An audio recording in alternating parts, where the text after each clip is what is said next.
Alright guys, so we're back. I gotta get part 2 in of all my variance moves. Although technically this is almost part 3 because I just uploaded a video to the sister channel Trice's Chess because I played these two Gothic chess moves and they were pretty interesting. So if you're wondering what I did in those two games, then just go check out that little short video over on Trice's Chess. And let's get to step in here. Let's see. Got a ton of double chess, 4.5, 3-player. There's only one 3-player. Well, there's two 3-players. So I'm going to go ahead and do the 3 players first. 3-player games are actually not that bad. They're really almost not worse than 1-player games. Probably because it's every man for himself. There's not a lot of this, okay, if I get the move order wrong, I lose kind of stuff. You kind of know what the move order is 9 times out of 10 in this game. It doesn't really have that huge of an effect a lot of times, but especially this early in the game. But in 4-player games, you have to do a whole lot of like, okay, well, this tactic would work, except that the move order is off, and then everything goes to pot. If you screw up, you can hang a queen when you thought you had a checkmate, that kind of stuff. So I like to save my 4-player games for last. 3-player games, I can do those a little bit quicker. So let's see, what do we do here? I'm trying to kind of play it cool here because if red and black team up on me, I could get killed. So don't really have a great place for my knights right now, so don't know if I want to commit to castling one way or the other. So I'm just going to kind of bring the knights out. I don't know if that was even a good move. Maybe a bishop d2 is better. Was it d2? Yeah. Okay, so that gets the 3-player games out of there. Now we've got kind of a real-time Gothic chess game going, so might as well go ahead and see what to do here. Did not even expect that. So I had auto-replied in this game. If you look on the Trice's Chess channel, I played rook to here, kicking the bishop, then I come over here and I can get this pawn. So it looks like September realized he wasn't going to be able to hold the pawn because of my pin and taking on I5, like I mentioned in the video on the Trice's Chess channel. So now he's played this pawn up. I don't know, though. It doesn't seem to actually do much. If anything, it almost helps because now I don't mess up my pawn structure with tripled pawns, and yet I still get the pawn. So the only thing he can really try to do is, like, check me with his rook and then bring the bishop over, but I don't know. I don't see anything good for black here. It seems like, unless I'm missing something obvious, just looks like a free pawn without even messing up my pawn structure more than it is already. Looking down here, I don't see any new invites. Okay, so I got 2 double chesses, a 4-player, and then it's a bunch of, oh, and then here's another double chess. So let's see, let's go ahead and get this grasshopper one out of the way, and then we'll just go through a whole bunch of one-on-one games. This is interesting here. Can take the knight with check, but then this rook will be hitting my queen. So I think the smart move here, I can move my queen afterwards, so I'll go ahead and we'll take care with check. He's going to recapture. Then we're going to play bishop to g6 check in the hopes of getting rid of his castling ability. If he backs up with the bishop, he still won't be able to castle after we take here with check. Make sure to always do it with check or else we hang the queen. You can't take with the rook because it's pinned, so then you'll have to take with the king. Now I have to save my queen. Where do we go with the queen? Do we try to like pile up on the knight? I do think piling up on the knight's probably the way to go here. It's just a very forcing move. He'll have to guard. I could also check, but I don't see that being as good. So let's go ahead and just pile up on that knight.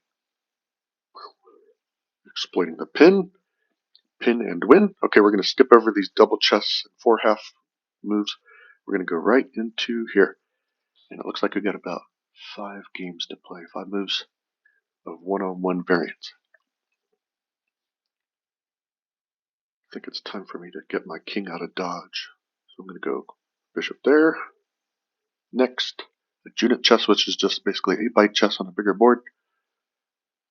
And it's weird. I thought I was winning this game, but if you look, I've got 2 rooks for a queen, which is sort of even. He's still got a knight. I've got a bunch of pawns. I guess I'm really not winning here. I'm like kind of even. So So I kind of need him to screw up and like let me skewer his queen and king or something. Have to be careful. So I think I'll just back up. I'll back up with this rook. Doesn't look like he's getting a mating attack going here.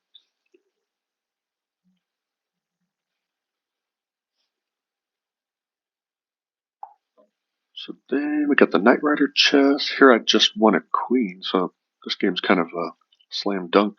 He could resign this one, really. As long as I don't hang my queen, I'll be fine. Let's see, so his Knight Rider's not really even doing very much in this game. I could castle queenside, I could castle kingside. I think I'll castle queenside because then I can just attack. Alright, next round chess. Okay, so his knight's guarding that pawn. So if I take back with the rook, I'll actually kind of hang it.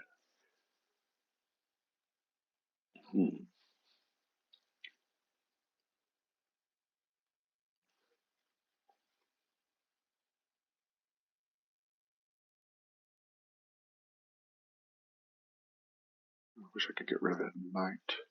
That knight's very annoying. Okay, well, this pawn here is like kind of not a problem if he wants to take. He might do that.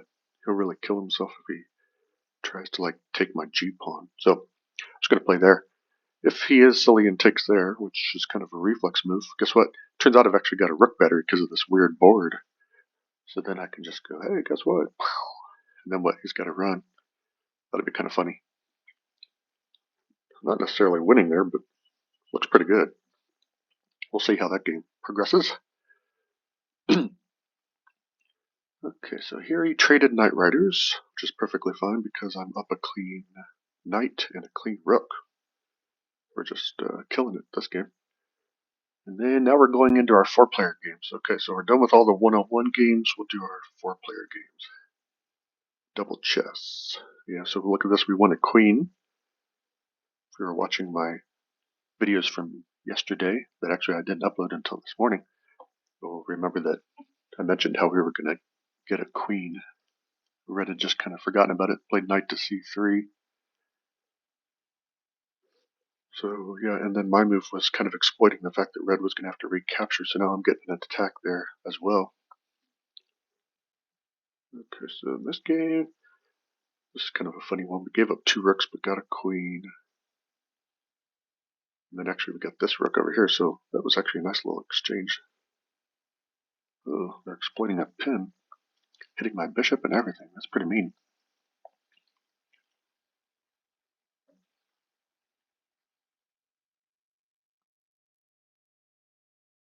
It's tough.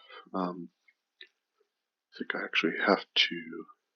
I'm gonna have to lose a bishop here, but we don't want red and yellow to gang up on green too badly. So I'm gonna have to play knight to here, and then he can take my queen, but my queen's guarding that knight over there. All right, then we got one more double chess, and then kind of my least favorite 4-player variant, the 4-handed. And it's 4-handed 1. I like 4-handed 2 better. Here I'm green and I attack that rook. Oh, look at this. Red went after blue's queen, and blue just saves his queen. Oh, that was mean. You see that? Oh, I was just getting ready to eat red's rook. Or take his bishop on e3, and instead yellow hits my queen. That was mean, man. Totally ruining all my fun. Also putting me in a position where I'm going to lose like a rook to a bishop. Oh, it's just not cool. I'm going to have to block, and then you can take my rook over there on I8. That's mean. Alright, this is our last move, I believe. Oh, it's actually not 4-handed. I like this one a little bit. I like this a little more than the 4-handed 4-half chess. This one's really complicated, though, which you can tell just by looking at it. It's like, this is a crazy game.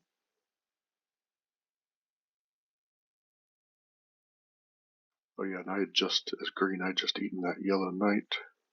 I'm hitting blue's knight. No, that's good. Blue's my partner. Okay, so what can I do? Do I have any moves that are mean here? Probably just need to castle or something. Oh gosh, this game is tough, you guys. 4 half chess is hard. Oh, what do I do? I think I just need to develop. I think I will just develop.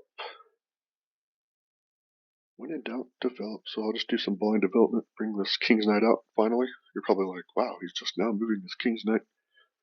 I am. Okay, there's no more moves, there's no more invites, so that's it. Alright guys, so we're all caught up. I'll get to uploading a bunch of videos from yesterday that I didn't have time to upload. So you're going to just see a slew of them. You know, follow through the Friday variance madness and then get through Saturday's part 1 and part 2. And make sure to like and subscribe, share these videos, leave comments, say nice things, or let us know if we could do something better. And look forward to seeing you in the next video. And if I don't say it before then, because it's crazy holiday time, Merry Christmas, everybody.